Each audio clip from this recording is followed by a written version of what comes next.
నమస్తే. కాసేపటి క్రితమే ఈ కోతల రాయుడు చాలా విషయాలు మాట్లాడడం జరిగింది. ఇక కోతల రాయుడు ఏతుల పుంజ అంటే మనకు అందరికీ తెలిసిందే.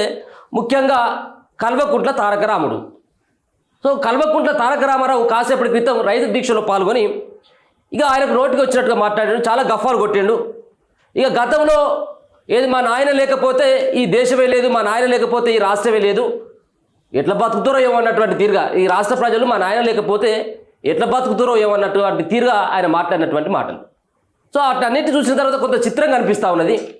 ఈ దొంగలు చేసినటువంటి అప్పులేమో మామూలు అప్పులు కావాయా, 7.5-8 లక్షల కోట్ల అప్పులు చేసిండ్రు.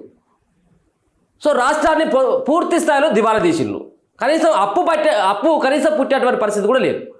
అయినప్పటికీ ఇప్పుడున్నటువంటి రాష్ట్ర సర్కార్ ఏమైనా బాగా ఇరగదీసింది, బాగా రైతుల కోసం చేసింది, లేకపోతుంటే బాగా తెలంగాణ ప్రజల కోసం ఏమైనా చేసింది అని చెప్పేసి చెప్పుకోవడానికి కూడా వీల్లేదు.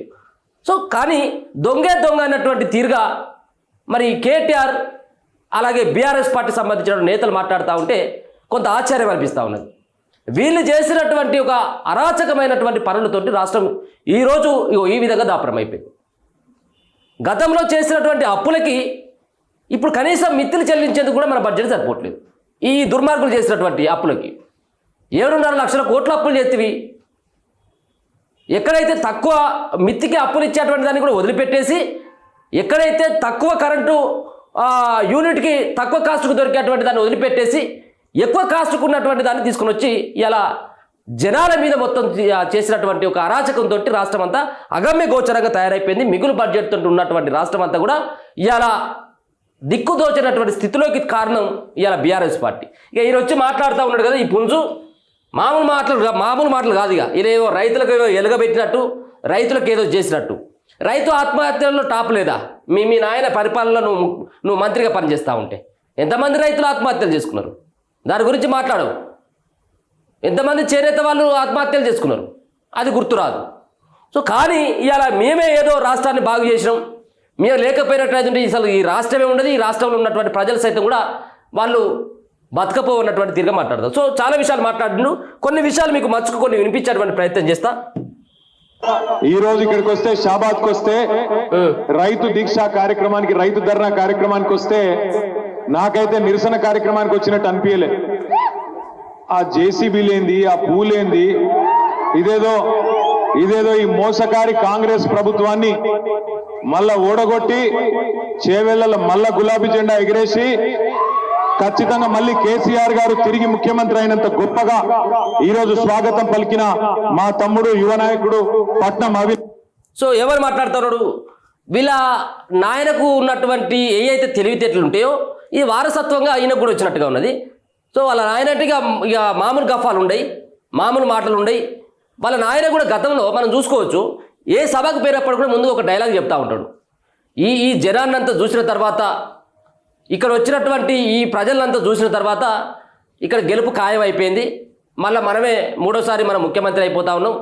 ఇక్కడ ఉన్నటువంటి ఏ అభ్యర్థిని ఒకవేళ కనుక అక్కడ ఉన్నటువంటి అభ్యర్థి ఒకవేళ కనుక జనగాం పోతే ముత్తిరెడ్డి యాదగిరెడ్డి ఉన్నాడు అనుకుందాం, లేకపోయినట్లయితే గణపూర్కు పోతే అక్కడ కడియం అక్కడ మరొక వ్యక్తికి సంబంధించినటువంటి తాటికొండ రాజయ్య ఉన్నాడు అనుకుందాం.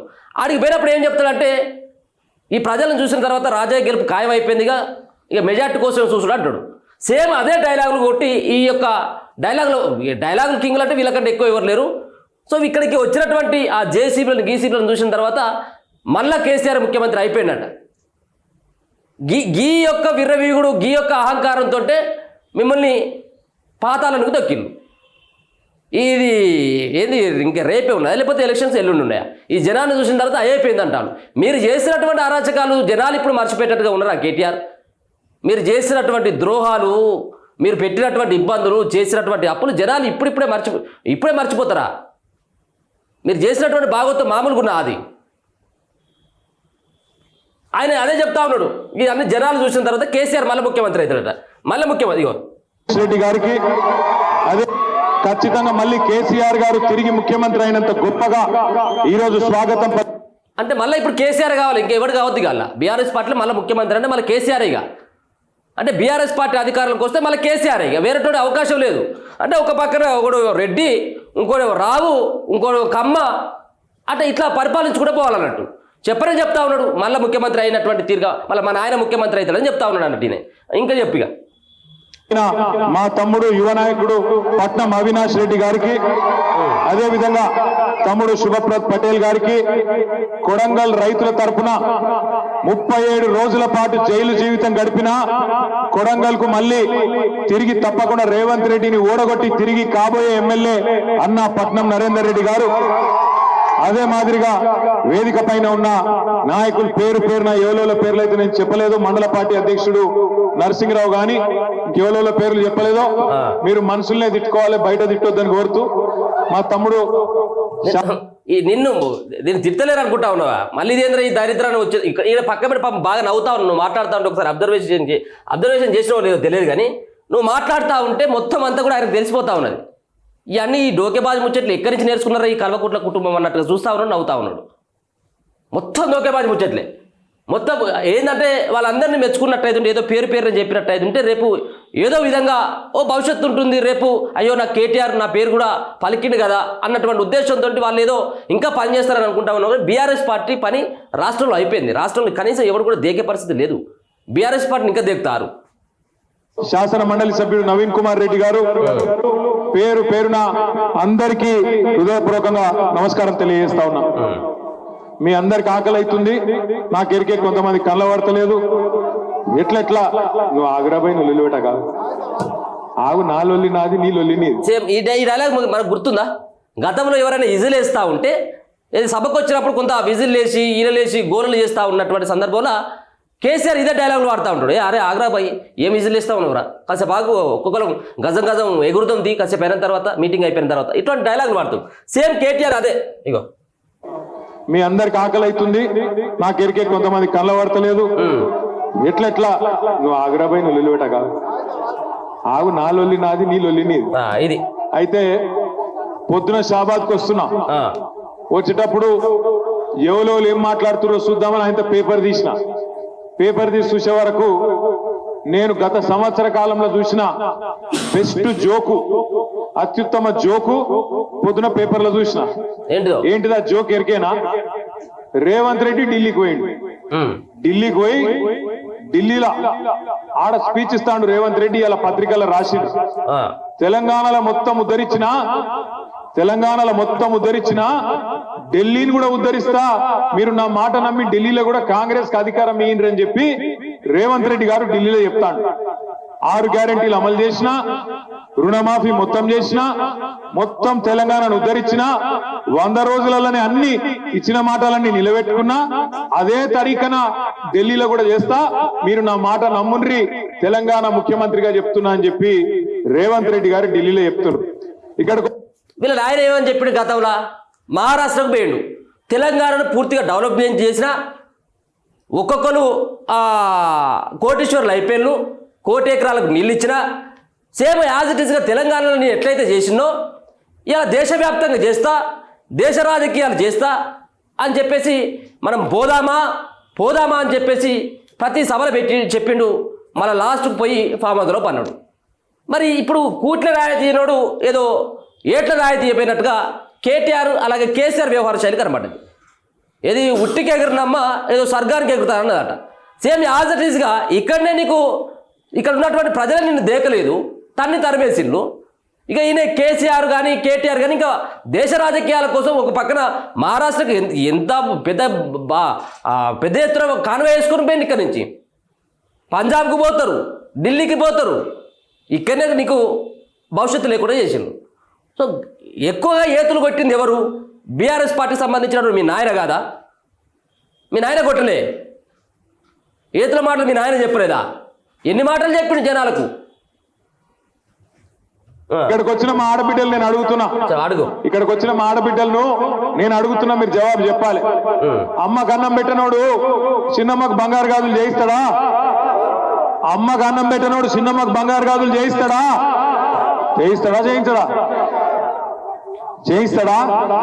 చేయించాడు. కూట్ల రాయి తీయనోడు ఏట్ల రాయి తీస్తాడా? తెలంగాణను ఉద్ధరించినోడు అంటే ఢిల్లీలో ఉద్ధరిస్తాడా పోయి? సేమ్ నేను అదే కదా అన్నది. ఇప్పుడు నేను కూడా అదే అంటున్నా.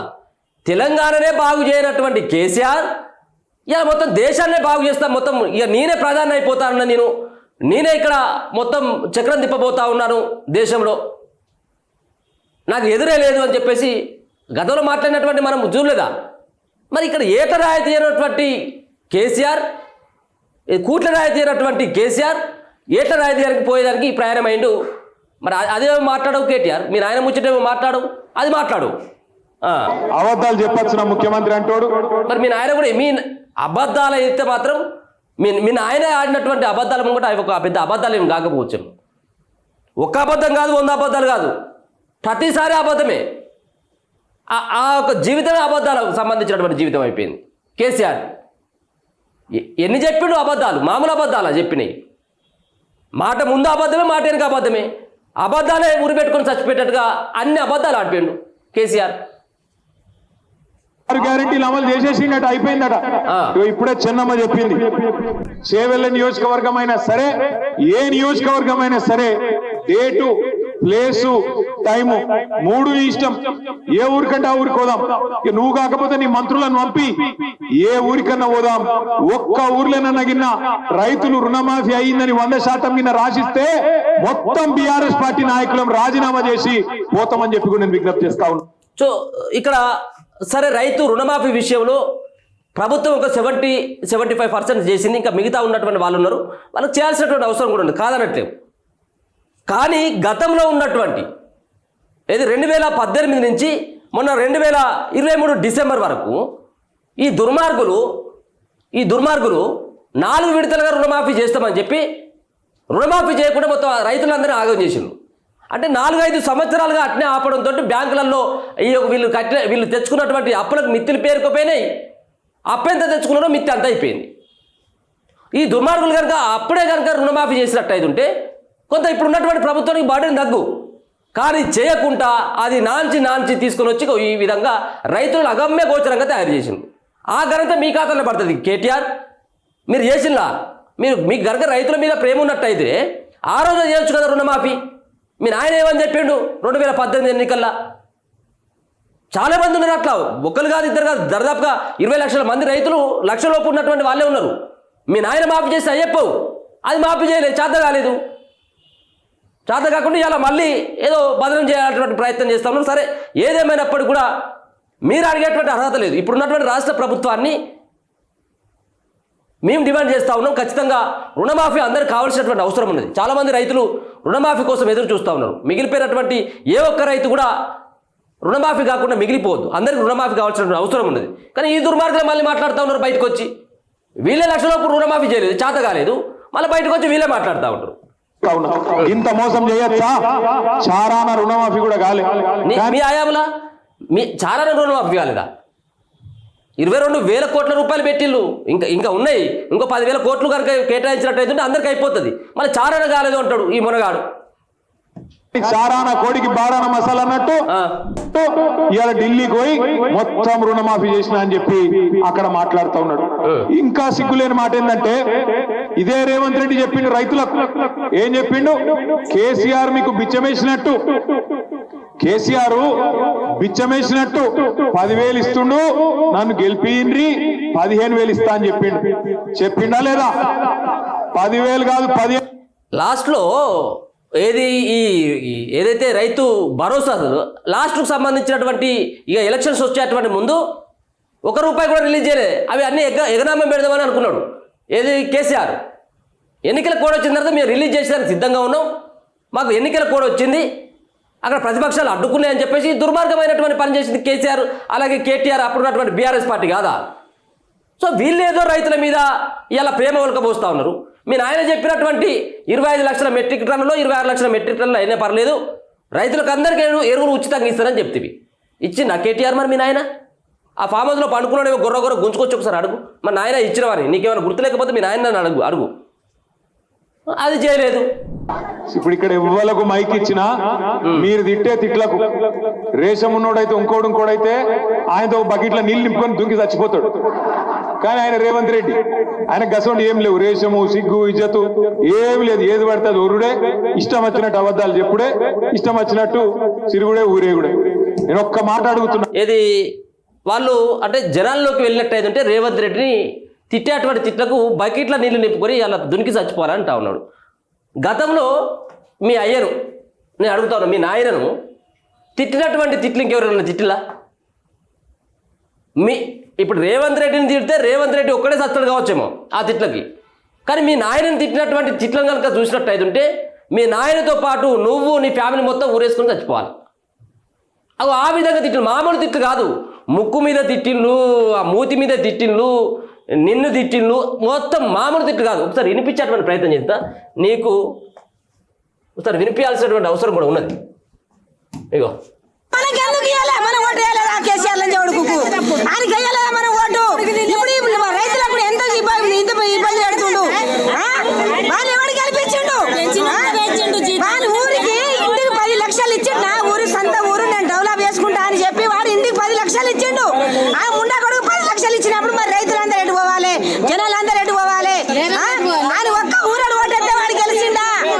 ఆయన ఒక్క ఊరాడు ఓటేస్తే వాడు గెలిచిండా? లంచోడు ఇంటికి 10 లక్షలు ఇస్తాడా? వాని కడుపు కాల, వాని కడుపు దులుప. వారం రోజుల నుంచి ఆడోళ్ళు ఇదే బాధనా? ఇదే కోసం ఆడోళ్ళకు ఆయన కడుపులో మన్నువాడ. రైతుకి ఏం మిగులుతున్నాయి అయ్యా? ఇవాళ కష్టపడి పండిద్దాం, మళ్ళీ రేపు రైతులు మన వడ్లు పండే తీరే టైంకు ఆయనకి మొక్కాలి, ఈయనకి మొక్కాలి. ఇగో ఈ ఆడ్లు ఆ ఆడ్లు మేము ధర లేదు, ఆ ధర లేదు అనుకుంటే చేస్తాడు లంచి కొడుకువాడు. రైతులకు ఎంతగానో ముంచుతాడు ముండా కొడుకువాడు. చిపులికర్ తాగే ముండా కొడుకు వాడు గద్ద ముక్క లంచి కొడుకు. ఆయన ముక్కు కోసి కూర వండుకొని గద్ద ముక్కు లంచి కొడుకు, దొమ్మరి ముండా కొడుకు వాడు. మందిని ముంచడానికి గెలిచినవరా కేసీఆర్ లంచి కొడుక? అవురా? ఎందుకు గెలిచినవరా నువ్వు? ఎవరో ముంచడానికి గెలిచినవరా? ఇప్పుడు పైసలు పింఛన్ కోసం అని బానిసాయి నువ్వు లోకమంతా. పింఛన్ లెక్క ముడలు నీట్లా కలిస్తున్నావారా కేసీఆర్? నీట్లా కలిస్తున్నావారా? అవురా? నీట్లా కలిచ్చినవారా? మందిని ముంచుతున్నావు. అవురా? ఇలా నువ్వు కరెంట్ బిల్లు ఎంత పెంచినవరా? నువ్వు వైఎస్ రాజశేఖర్ రెడ్డి ఉన్నప్పుడు ఒక్కోళ్ళం కూడా కరెంట్ బిల్లు కట్టలేము. లంజా కొడక నువ్వు ఎంత కరెంట్ బిల్లు పెంచినావు? ఈ మందు బద్దలకు ఎంత ఇబ్బంది పెడుతున్నావు రైతులకు? నువ్వు చెప్పులేమే పురుగుల మంది సత్తావు లంజా కొడక. నీ ఇంట్లోకి వచ్చి నీ ఇంటి దగ్గరకు వచ్చి సత్తాం లంజోడు ఈడుగా కాదు ధర్నా చేసుడు. నీ కడుపు గాల ఎందుకు బతికినవరా? మనకెందుకు ఇయ్యాలి? మనం ఓటు వేయలేదా కేసీఆర్ లంజోడుకు? ఆయనకి వేయలేదా? ఇక అది మరి కేసీఆర్ మరి మీ నాయనకి ఇట్లా, కేటీఆర్ మీ నాయనకి ఇట్లా పోయి చెప్తావా, లేకపోతే ఈ వీడియో ఇంకోసారి ప్లే చేయవినా? ఇక ఇంతకంటే ఇంకా నిన్ను తిట్టాలంటే ఇంకా నేను తిట్టుడు కాదు, అక్కడ జనాలు ఎట్లా తిట్టిలో చూసినావు కదా మీ నాయన. నిన్ను మీ నాయన చేసినాడు మందు బస్తాలకి ఇట్లా తీసే చీపు లిక్కరు తాగేటువంటి అని చెప్పేసి డాష్ డాష్ డాష్ అని చెప్పేసుకుంటూ తిట్టుకుంటూ ముక్కు మీద తిట్టే, పర్సనల్గా తిట్టే. అంటే వాళ్ళు జనాలు మీ నాయన చేసినటువంటి అరాచకం మామూలుగా ఉన్నదా? జనాలు మర్చిపోయింది కావచ్చు, ఇంకా అయిపోయింది కదా అనుకుంటా ఉన్నావు నువ్వు కేటీఆర్. ఈ తిట్లను కనుక చూసిన తర్వాత ఆయనేమో బకెట్ల నీళ్ళు ముంచుకొని దాన్ని దునికి ఆయన తావాలి కదా, మీరు మరి ఎల్ల ముంచుకొని చచ్చిపోవాలి. మరి మీరు అవి ఉంటాయి కదా సెప్టింగ్ ట్యాంక్ అదో ఉంటే చూసినావా, అలా దునికి చచ్చిపోవాలి మీరు అయ్య కొడుకులు. అవి అట్లా ఉన్నది ఈ తిట్లను చూసిన తర్వాత. ఇక ఇంతకంటే ఎక్కువ ఎవరైనా తిడతారా మిమ్మల్ని? మామూలు తిట్టింది ఆమె. సో నువ్వు మాట్లాడేటప్పుడు ఒకసారి ఆలోచించు. ఇదంతా కూడా నన్ను అందరు కూడా మా నాయన చేసింది, నేను చేసినటువంటి వ్యవహారం అంతా కూడా జనాలంతా మర్చిపోయింది కావచ్చు అని చెప్పేసి అనుకుంటా ఉన్నావు తప్పించి జనాలు ఎక్కడ మర్చిపోలే కేటీఆర్. రేవంత్ రెడ్డి మళ్ళీ ట్రాన్స్ఫర్ చేస్తాడో ఉల్టా ఏమైనా చేస్తాడో వాళ్ళ భయం. కాబట్టి మీరు కేసు పెట్టినా వాళ్ళు తీసుకోరు. అందుకే మనం ఒక్కడే పని చేయాలి. ఏం చేయాలి? ఓట్లప్పుడే సురుకు పెట్టాలి. మళ్ళీ ఓట్లకు వస్తారు ఎక్కువ. వీళ్ళకు పెట్టినటువంటి సురుకు పెడితే ఫామ్ హౌస్లోకి వెళ్ళి పండుకున్నటువంటి కేసీఆర్ ఇప్పటి వరకు కూడా కనీసం బయటగా అడుగు పెట్టేటువంటి పరిస్థితి లేదు. మామూలు సురుకు పెట్టిలా వాళ్ళు. ఆ సురుకు ఇంకొక 5 సంవత్సరాలకు అట్నే ఉంటుంది. ఇక ఆ సురుకు ఇప్పుడు తగ్గేటట్టు లేదు కేసీఆర్ కానీ బీఆర్ఎస్ పార్టీలకు కానీ. అగో ఆ సంబంధించినటువంటి దాంట్లో ఆ ప్రెస్టేషన్ నుండి ఏదేదో మాట్లాడేటువంటి ప్రయత్నం చేస్తూ ఉన్నారు. దూరం లేదు, చేవెళ్లలో తొందరలోనే ఎమ్మెల్యే ఎన్నిక కూడా మళ్ళా కాబోతున్నది, ఉప ఎన్నిక కాబోతున్నది. మీరు గెలిపించిన ఎమ్మెల్యే మీరు కేసీఆర్కే ఓటేసి గెలిపించిర్రు. కానీ ఆ ఎమ్మెల్యే ఏందో కానీ రేవంత్ రెడ్డి సంకలది వచ్చిండు. ఇప్పుడు రేవంత్ రెడ్డి గారు సంకలది వచ్చిండు. ఎందుకు పోయినవా అంటే అభివృద్ధి కోసం పోయినట్టు. ఎవరు అభివృద్ధి కోసం పోయినావు? నువ్వు ఏం అభివృద్ధి చేసినావు ఈ సంవత్సరంలో? రైతు బంధు ఇచ్చినావా? లేకపోతే ఆడబిడ్డలకు అడుగుతా ఉన్నా కేటీఆర్, నువ్వు ఎక్కడికి పోయినావు? ఇయ్యాలా నువ్వు పోయింది చేవెళ్ళ షాబాద్కి పక్కనే ఉన్నటువంటి మహేశ్వరం సంబంధించినటువంటి ఎమ్మెల్యే సబితా ఇంద్రారెడ్డి పక్కన ఉన్నది. సబితా ఇంద్రారెడ్డి ఏ పార్టీ కేటీఆర్ గతంలో? సబితా ఇంద్రారెడ్డి ఏ పార్టీలో గెలిస్తే మీ పార్టీలోకి తీసుకున్నావు? కొంచెమని అనిపించాలి కదా నీకు. నువ్వు ఆడికి పోయి పార్టీ మారినటువంటి ఎమ్మెల్యేల గురించి మాట్లాడేటువంటి మొగని అయిపోయినావు. నీ పక్కన నిలబడ్డటువంటి నీ పక్కన ఇటు కూర్చున్నటువంటి సబితా ఇంద్రారెడ్డి గారు ఏ పార్టీ అని అడుగుతా ఉన్నావు. గతంలో ఎంతమందిని వేరే పార్టీలో గెలిచినటువంటి ఎమ్మెల్యేలు మీ పార్టీలోకి తీసుకున్నావు? అది మర్చిపోయిన అది జనాలకు కనబడొద్దు అన్నట్టు. ఇప్పుడు ఆడ ఎవరు కాళయాదయ్య మొన్న పార్టీ మారిండు. అదంటే కేసీఆర్ ఫోటో మీద గెలిచిండు. కేసీఆర్ ఆ ఫోటో చేపట్టే గెలిచిందని ఈ మొనగాడు అంటాను. మరి కేసీఆర్ ఫోటో పెట్టుకొని మిగతా వాళ్ళందరూ కూడా పోటీ చేసిండు కదా చాలామంది. 119 నియోజకవర్గాల్లో కేసీఆర్ ఫోటో పెట్టుకొని నిలబడ్డారు. అంతెందుకు ఆయన ఫోటో ఆయన పెట్టుకొని కూడా కామారెడ్డిలో నిలబడ్డాడు కేసీఆర్. మరి ఆయన ఎందుకు గెలవకపోయా? మిగతా ఉన్నటువంటి 119 మంది 119 మంది మిగతా వాళ్ళు ఎందుకు గెలవకపోయా? కేవలం 39-40 సీట్లకి ఎందుకు పరిమితం అవుతుంది? మరి దీనికి ఏం సమాధానం చెప్పవు? కేసీఆర్ ఫోటో పెట్టుకుంటే అందరు గెలవాలి కదా. కేసీఆర్ ఫోటో పెట్టుకుంటే అందరు గెలవాలి. మరి ఎందుకు ఓడిపోయాను? మరి దీనికి సమాధానం చెప్పవు. అంటే కేసీఆర్ ఫోటో మీద గెలిచింది కాబట్టి ఆ మహేశ్వర్ మళ్ళీ అక్కడ చేవెళ్ళలో ఎన్నిక వస్తుంది, ఇదో బెదిరింపు అన్నట్టు. మళ్ళీ చేవెళ్ళలో ఎన్నిక వస్తే ఎవరు వేస్తారట అక్కడ? సబితా ఇంద్రారెడ్డి కొడుకు, ఏం పేరు ఆయన పేరు? పటోల్లో ఆయన పేరు సబితా ఇంద్రారెడ్డి కొడుకు కార్తిక్ రెడ్డికి టికెట్ ఇస్తారట. అనౌన్స్మెంట్ చేసేదానికి వచ్చినారట. ఇప్పుడు ఆడ ఒకవేళ ఎన్నిక వచ్చినట్టయితే నీకు ఇస్తా అని చెప్పేసి పటోల్లో కార్తిక్ రెడ్డి పేరు ఇస్తా ఉన్నాడు. పటోల్లో కార్తిక్ రెడ్డి ఎవరా అంటే సబితా ఇంద్రారెడ్డి కొడుకు అంటే కన్ఫర్మ్ చేస్తా ఉన్నాడు అన్నట్టు. ఆయనే కొంచెమైనా నిజంగా మాట్లాడేటప్పుడు ఏం మాట్లాడుతున్నా అర్థం కాదు. కేటీఆర్ వేడి లేచి హాస్పిటల్ కొట్టబోతావా? గందుకేయాలన్నా నీ కోటు. సరే నరేందర్ రెడ్డిని పెట్టినావు. నరేందర్ రెడ్డి చెప్తున్నాడు పక్కకెళ్ళినా అన్న 37 రోజులు కాదు మళ్ళీ ఒక 40 రోజులు పోమంటే పోయేస్తా, కానీ ఆడబిడ్డలకు ఇచ్చిన మాట నిలబెట్టుకోమను సిగ్గుంటే రేవంత్ రెడ్డి అని చెప్తున్నాడు. ఒక్క నరేందర్ రెడ్డి కాదు, నేను కూడా చెప్తున్నా 37 రోజులు కాదు, నీకు దమ్ముంటే 370 రోజులు పెట్టుకో, ఫరక్ పడేదేం లేదు. నువ్వు అన్నా అనకపోయినా 370 రోజులు కాదు, నువ్వు పోతే అటే పోయేటట్టుగా కనబడతావు. నువ్వు నీకు మైండ్లో మరి ఆ చిప్పు పనిచేస్తలేదని తెలియట్లేదు. కానీ మొత్తానికైతే ఏదో రకంగా రైతుల పేరు చెప్పుకొని మళ్ళీ సెంటిమెంట్ని రగల్చాలి. సో రైతులకు జరగలేదా అన్యాయం అంటే రైతులకు జరిగింది కాదనట్లేము. రైతులకు రుణమాఫీ విషయంలో కానీ అలా ఇచ్చినటువంటి హామీ 15,000 రూపాయలు కావచ్చు. కానీ వీటన్నిటిపైన ప్రభుత్వం కొంత మరి ఉన్నటువంటి ఆర్థిక పరిస్థితి చక్కగా లేకపోవడంతో కొంత వెనకడికి వేస్తున్నట్టుగా తెలుస్తూ ఉంది. అయినప్పటికీ కూడా ఇచ్చినటువంటి హామీని నెరవేర్చాల్సిన బాధ్యత ప్రభుత్వం పైన ఉన్నది. కానీ ప్రతిపక్షంలో ఉన్నటువంటి వీళ్ళు మాట్లాడేటువంటి ఏదైతే కేసీఆర్ వీళ్ళు అలాగే కల్వకుంట్ల కుటుంబం మాట్లాడేటువంటి స్థితిలో ఇలా తెలంగాణ లేదు. ముఖ్యంగా ఎందుకంటే వాళ్ళు చేసినటువంటి దోపిడీ, ఆర్థిక దోపిడీ, వాళ్ళు చేసినటువంటి రైతులకు అన్యాయమే ఇలా అనుభవించేది. ఒకవేళ కనుక వీళ్ళు అదే సంబంధించినటువంటి అప్పులు కనుక తీసుకురాకపోతే ఇలా రాష్ట్రం యొక్క పరిస్థితి వేరే ఉండేది. కానీ ఇలా ఎక్కడ కూడా అప్పు పుట్టినటువంటి పరిస్థితికి తీసుకొచ్చింది ఇలా బీఆర్ఎస్ పార్టీ. మళ్ళీ ఇలా పోయి ఇలా ముసలి కన్నీరు గార్చుకుంటా షాబాద్కు పోతాడు, లేకపోతే ఇంకెక్కడికో పోతాడు. అన్నీ గివే గఫాలు, ఈ ఏతులో ముచ్చట్లకు తప్పించి ఇంక దేనికి పనిచేయడు. బీఆర్ఎస్ పార్టీ పని అయిపోయింది తెలంగాణలో. దాన్ని ఎవరు కూడా ఇప్పుడు కాపాడేటువంటి పరిస్థితులు లేరు. ఎవరో ఒకరు దాన్ని ముందర పడి నడిపించేటువంటి నాయకుడు కూడా కనపడతలేదు. ఉన్నటువంటి ముసలైన సైతం కూడా అక్కడ మూలకే నిగులుతూ ఉన్నాడు, మూలకే పడుకున్నాడు. ఇక ఈయన వచ్చి ముంగడికి వచ్చి ఏదో మాట్లాడుతూ ఉన్నాడు. రేపు మాపో ఈ సంబంధించినటువంటి వ్యవహారాల్లో లోపలికి పోయేటట్టే ఉన్నాడు. కాబట్టి నేను రైతుల కోసం మాట్లాడితే లోపలికి నెట్టేసిళ్ళు, లేకపోతుంటేనో నిరుద్యోగుల కోసం మాట్లాడితే నన్ను లోపలికి నెట్టేసిళ్ళు, ఇంకా వేరే విషయాల కోసం నేను ప్రజా సమస్యల గురించి ప్రస్తావిస్తే నన్ను లోపలికి నెట్టేసేటువంటి ప్రయత్నం చేసిందని చెప్పేసి ఒక రకంగా జనాలని మైండ్ డైవర్షన్ చేయాలన్నటువంటి ఒక ఉద్దేశంతో కేటీఆర్ ఈ విధంగా మాట్లాడుతున్నట్టుగా అర్థమవుతా ఉంది. కనీసం ఒకసారి అర్థం చేసుకో, మీ నాయన చేసింది ఏంటి రైతులకి? మీ నాయన రైతుల యొక్క జీవితాల్లో వెలుగులు ఎక్కడ నింపిండు? దాని గురించి ఒకసారి మీ నాయన అడుగుపోయి చెప్తారు. సో ఇది ఇలా కేటీఆర్ అడిగిపోయి షాబాదులో మాట్లాడినటువంటి ఏతుల మాట.